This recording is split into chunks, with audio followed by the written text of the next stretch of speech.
விடியலி தேவையில்லை. உன்னை நான் துறந்திருந்தால் உயிரது சொந்தமில்லை. இத்தனையும் இனி கிடைக்குமா?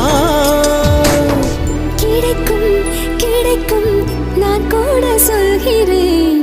அழகே பிரம்மனிடம் மனு கொடுக்க போயிருந்தேன்.